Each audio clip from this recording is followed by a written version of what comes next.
Hello everyone, I'm Jeff Kirk, sports editor of the Erie Times-News, and I'm here with a special guest today at the Times-News, Dave Lefebre, a longtime bass pro and one of Erie's big sports celebrities, and thank you for joining us here today. You bet. Okay. As you may know, Dave is a multimedia star. In addition to being a bass pro, he has more than 20,000 likes on Facebook, followers on Facebook, 14,000 on Instagram, and more than 10,000 on Twitter. So you have done this quite a bit, and anybody who's watched him knows he has quite a repertoire of videos, photos, and products that he's selling all the time. And what we'd like to do is catch up with you a little bit and tell us about your latest ventures, what you have going on. Yeah, well, it's busy. You know, you'd think I've been doing this for 17 years now, and it seems, you know, you'd think it would be kind of getting a little more relaxing. Is that right? Yeah. But it's busy. You know, this is my off time. This happens once a year where we get a month or two off, and it seems to always be the busiest time of the year. Just lots of sponsor obligations and trying to get, you know, just get a fresh face and a fresh attitude for the new season. And this year, of course, is probably the biggest season I'll ever experience. Yeah. You know, so big transition. Why is it a big transition for you this year? It's just something, you know, that I've been looking forward to, you know, basically since I was a rookie in 2004. Yeah. To just try to make bass fishing more of a spectator sport, bring it into the real world of you know of competitive sports. Sure. You know? And this year, you know, with the Major League Fishing thing that's getting ready to start, and the new channels and the viewing opportunities, it's just an exciting time right now. And like I said, something I've been waiting for forever. That's great. And for those of you who may not be as familiar with Dave's background, Dave went 13 seasons on the FLW tour, and then I believe 3 on the Bassmaster circuit. And now he's heading to Major League Fishing, which is a whole new venture. It's not new because it started in 2011, but it's new in that they're making it into a much bigger deal this year. Isn't that the case? Yeah, they've started a new tour with Major League Fishing kind of being the roots, the foundation. You know, I think Major League's been 6-7 years. I've been involved with it for only 2.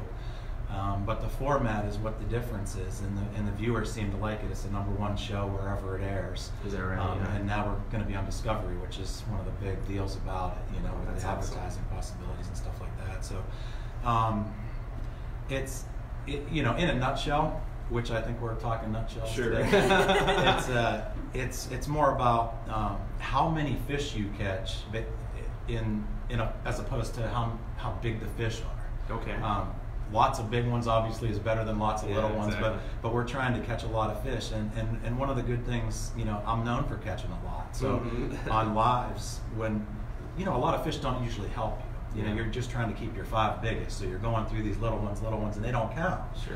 So I'm anxious to try to put that, you know, into motion, you know, and try to take advantage of all those fish that I catch, because they follow everything live. So every time you catch one, they're logging it right into a computer. And is it head to head, or is it? Yeah, it's head to head. I mean, over the years, you know, anglers, different fishermen have always got on, you know, online or on TV, and they always say, you know, I'm not competing against the fishermen, I'm competing against the bass. Yeah. And to me, that just rubbed me the wrong way. You know, I'm an athlete. Because you're a competitive guy. I do. I want to beat you. You know, so when you and me go fishing, if we ever do, we've known each other long enough. We probably should. You know, I want to catch more than you, and I want to know what you're catching in order to know how many more I need to catch. Sure. And this format allows us to see the other 79 guys real time, what they're catching, what I need to do to adjust, and be better than them. And that's the difference between Major League and what I've been doing. Yeah. One of the reasons Dave grew to stardom in the pro fishing tours is that he had a great place to start. And if I remember when I came in here in the mid-'90s, I would hear rumors about, or in the mid-'90s, I'd hear rumors about the kid out on the water who knows every fish by their first name because he's out there so much, and he's got the rickety old boat with the carpet on it, but he's going to be a pro someday. And I go, yeah. And then I met you, and then I started to believe a little bit. I went fishing with you a couple times, or where you were fishing, and watched you a little bit. And then you had that first push where you went for it and you went all in on it, and if I believe correctly, it was in the Potomac or something like that. I think so. And tell me a little bit about that, about your background. Share with you don't have to go into too much detail, but it's a while ago. But I don't forget those times. Yeah. Everybody around thinks I just hear the rumors. I'm a rich kid or whatever. Because it's a rich man's sport. Yeah. It really is, and most of the guys are. But I was far from that. Yeah. It's not like we were broke as a family, but my dad worked really hard, and we barely got by. And when I left my home and got married to my wife Ann, we struggled. It was a tough deal. We dated for way too long because I needed to, I really felt like she really needed to know what she was in for, to be honest. Yeah. And I thank God every day that she, she stuck with me, because I couldn't do it without her now even. So, going back to that time, it was just a ton of hard work, and you don't get a whole lot of cracks at it financially. I saved up for so long and practiced so hard. I knew I was going to get one shot, maybe two, and the first shot, just happened to work in my favor, because. Like I was talking we took some photos a little while ago, like I was talking to the photographer, one lost fish throughout the entire season, like 3 seconds of your entire, however many hours this whole season is going to be, can make or break you. Yeah, it's amazing. And the things that I need, I always wanted to play football, I'm an athlete, I want to do everything. Everything that I struggled at, I wanted to be better, no matter what it was, and I could get into anything right now if you got me into something. But I'm 100% focused, and the one thing about fishing is you can't practice the things that go wrong, because a lot of times it's not your fault, it's just stupid stuff. The fish is hooked wrong, or you didn't bite it right, or he falls off and hits the side of the boat and bounces the wrong way. Sure. So, those are the things that I have to deal with, which makes this sport a lot more stressful, I think, than most of the other ones. One of the things that people, I remember saying about you when you were younger and before you got into the pro circuit, was the passion you had for it. And I assume that's something that's an absolute must in this business, especially when you're younger. Well, really all the way throughout, you have to just have a passion to go out there and catch the fish every day. When I think, there's a lot of people out there who go, oh, I like fishing, but I couldn't do it every day. You know what I'm saying? Would you agree with that? Yeah, it's got to be something you love. I mean, anything you decide to do in your life, I think you just have to love it. Yeah. And I still do. I still can't wait to get up in the morning. I can't even I'm driving to Florida tomorrow, and I can't wait to get up and start driving. That's great. We spend a lot of time in our trucks, So yeah. But I still love it, and the desire. Anybody can do it. I'm living proof of that. You just have to believe in yourself and get it done. But at the same time, I feel like I need to tell people, if there's young ones listening or getting ready to thinking about school or whatever, a backup plan is a very smart thing to do. And there's a lot of things you can do that have to do with fishing, in business. There's a business side to it. Sure. So there are a lot of classes you can take that would make sense and would be cool and easy to fall back into and still be involved in the industry somehow. So sure. That's something that I did not do. I had an excuse because it was a really long time ago, and not too many people went to college back then. Yeah, definitely. But there's no excuses now. Definitely have a backup plan. That's great. Now, you mentioned your family, you mentioned your wife, you have 2 children. A lot of the time that you've spent, or some of the time at least, I know, has been spent on the road with family. That's correct? Yeah. Yeah, and so, I assume there's got to be almost like, especially when you're on tours for a long time, like families there, that you become sort of like family with you. Is that the case? Yeah, we're gypsies out there, like a traveling circus. We all know each other, and we know the families, and the wives are best friends, and the kids are running around all the time. That's neat. It was neat. It's not part of my deal anymore, unfortunately. My kids are 12 and 16, my son Mitchell and my daughter Macy, and Mitchell just started driving. There's just a lot of things going on. They needed to be involved in school. Absolutely, My wife homeschooled, worked really hard for a lot of years out there on the road, and it would be selfish for me to just want to have that happen forever. Yeah. But it's different now, and it's tougher.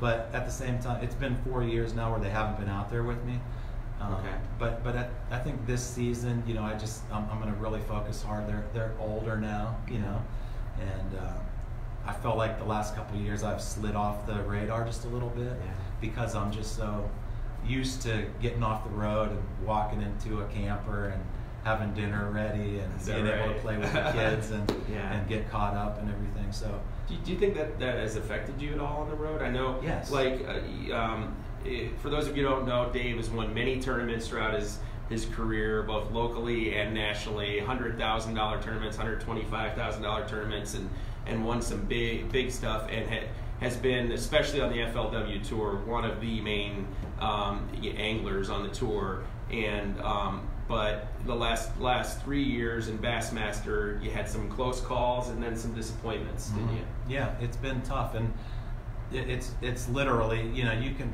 point your finger at all kinds of things, but not having that support system and that comfort and familiarity, is that a word? Yeah, it is. On the road, nailed it. But you know, it definitely had an impact. And I feel like this year, not like I'm going to totally ignore my family, but I really need. I've lost focus just a little tiny bit. Okay. You know, I've actually, you know, until Major League started, which, like I said, is the perfect tour. What's fixing to happen is going to flip the industry on its ear. Yeah. So it's kind of given me a fresh new start, because I have been thinking the last 3 years, you know, when the FLW reign was kind of settling down. Sure.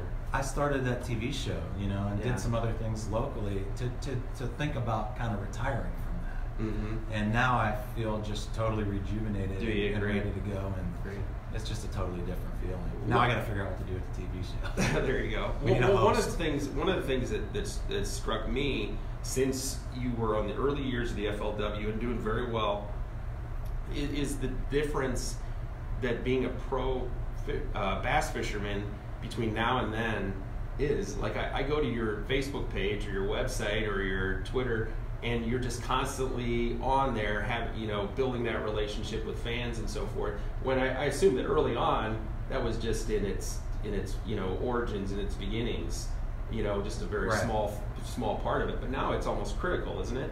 Yeah, before it was all writers, newspapers, magazines. It was mostly that. Yeah. I mean, it was just nonstop on the phones. And now it's nonstop texting and nonstop, social media, because that's where the world is kind of turning. And so it's changed drastically in the last, I'd say, 7-8 years. And it's got to be important for sponsors for you to keep a high profile. I would assume that's going to be part of it too. They all have marketing directors, and they all keep, every sponsor is different. I've had the same ones for so long. It's nice that we've grown together. You want to mention them? I do. Yeah, that would be great. But Rapala, obviously, for a very long time. 13 Fishing. Gary Yamamoto, which is the soft plastic king, which I can't imagine not being sponsored by them, because I would spend so much money. Everyone is like $1. That's funny.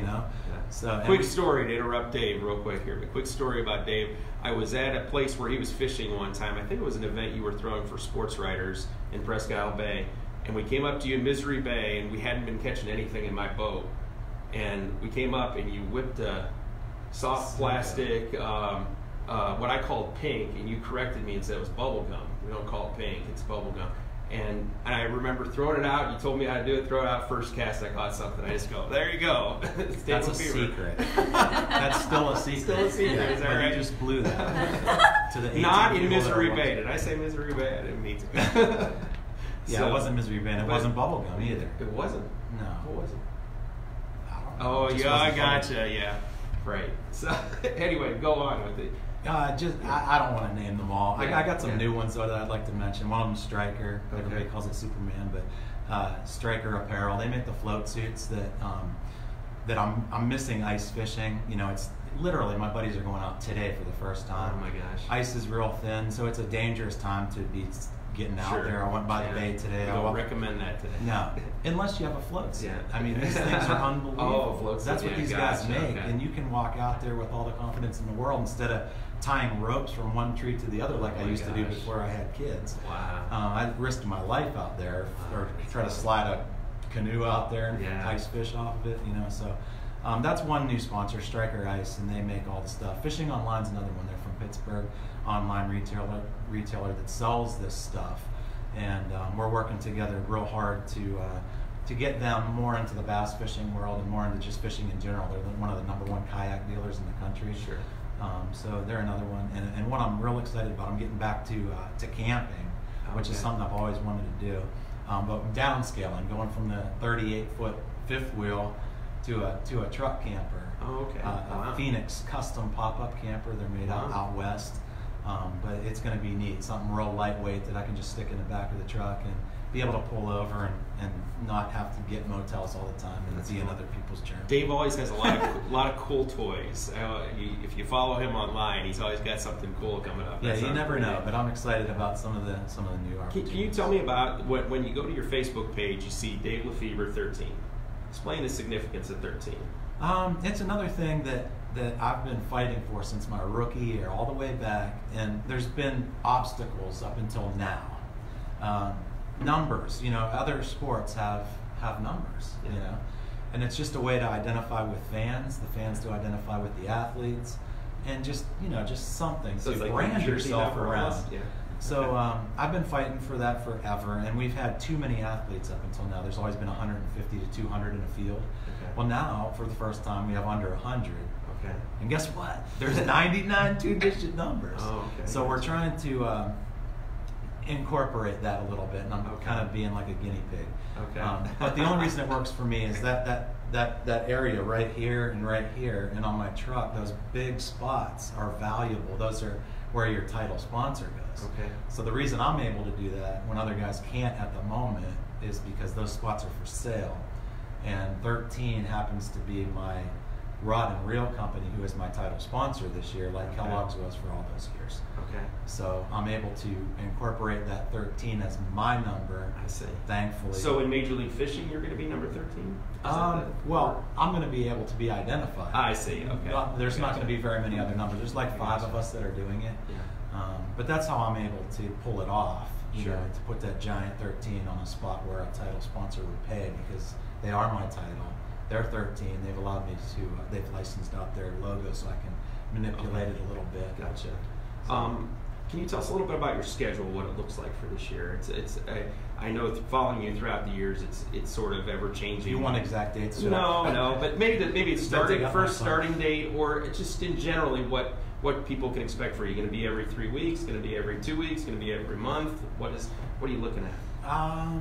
We're looking at, I think, 14 total events. Okay. So there's no more Bassmaster, no more FLW. It's all everyone who's fishing the Major League Tour can only fish the Major League Tour. Okay, gotcha.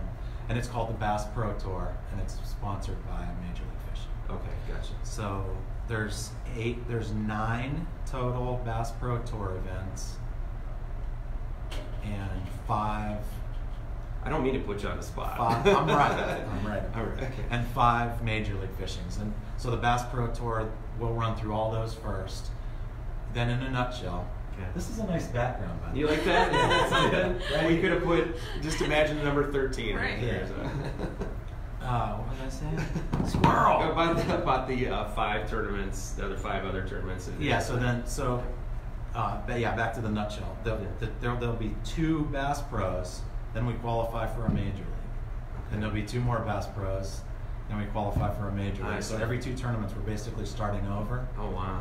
But at the same time, at the end of the year, there's still an Angler of the Year for the full 8 tournaments to qualify for a championship.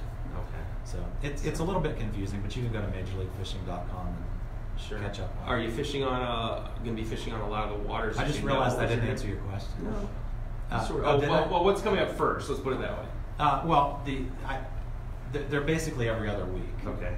Which sucks when you live in Pennsylvania. I got Florida, and then Texas, and then Pennsylvania's like over there. Oh my goodness. So, a lot of driving. Back and forth.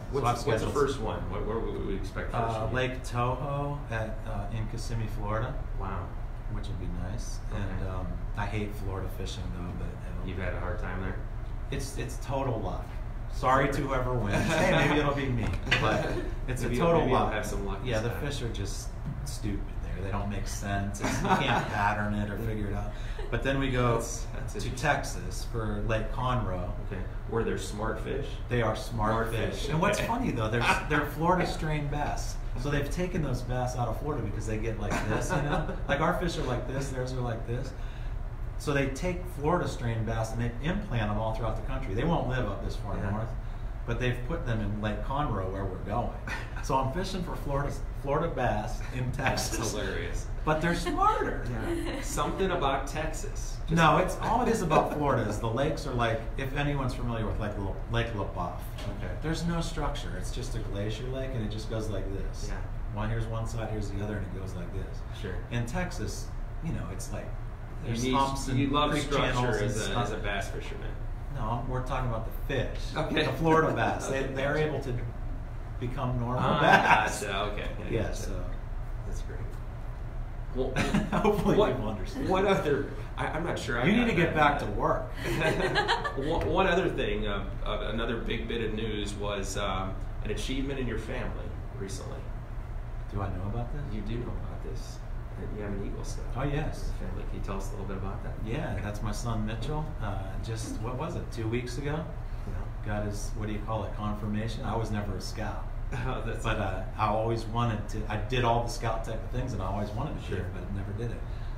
But yeah, he went through it was a very long, very tough road. He worked his butt off and did it. Wow, that's great. Do you think that was at all connected to the fact that you might have been on the road and he's exposed to the outdoors quite a bit more than most people, or seeing you fishing? Yeah, he started when I was on the road, and that's kind of one of the reasons we came home, built a house, put the kids in school. That was really one of the reasons, because he was excelling in that and loved it so much. Great. But yeah, it started out there because we were always camping and doing those outdoor type things. That's great. But I was real stoked to see him to get to the end. There was a couple of really tough times at the last couple of years. It's my buddy Jack Hanrahan. Do you just walk by? Shout out. Shout out. Yeah. Hashtag Henry. There you go. Our photographer Jack is a big fisherman too, and he and Dave have done a lot of fishing throughout the years. And I've heard at my desk, as I've been sitting there many times, him walk by and go, "Oh, you should have seen Dave and I killed it the other day." Yeah. So he's had quite a few good experiences with you there. So yeah, he's a good friend. that's great. And so one thing that people may not understand who live in Erie, as many people as should understand about the caliber of bass fishing in Erie. You talk about that a little bit. One liner, as good as it gets. As good as it gets. It is. It's when we fish Champlain and in anywhere up north, a lot of the guys have to travel on I-90 and pass through here, and I got plenty of room to park rigs, so I'm always like open invitation. Got a guest room, and so those guys that the top caliber guys in the world who have swung by here, whether I've been able to meet them or not, some just swing by, launch in the bay, and they all say the same thing. Do they really? Yeah. Oh yeah, it's. Is that a point of pride for you? Yeah, it is. That's why I still live here. I mean, I put twice as many miles on my truck as most of the guys, but I love coming back. Everything all ties together. With filming for the TV show and putting the kids in school. There's more reasons for me to come home now. You know what I mean? Yeah.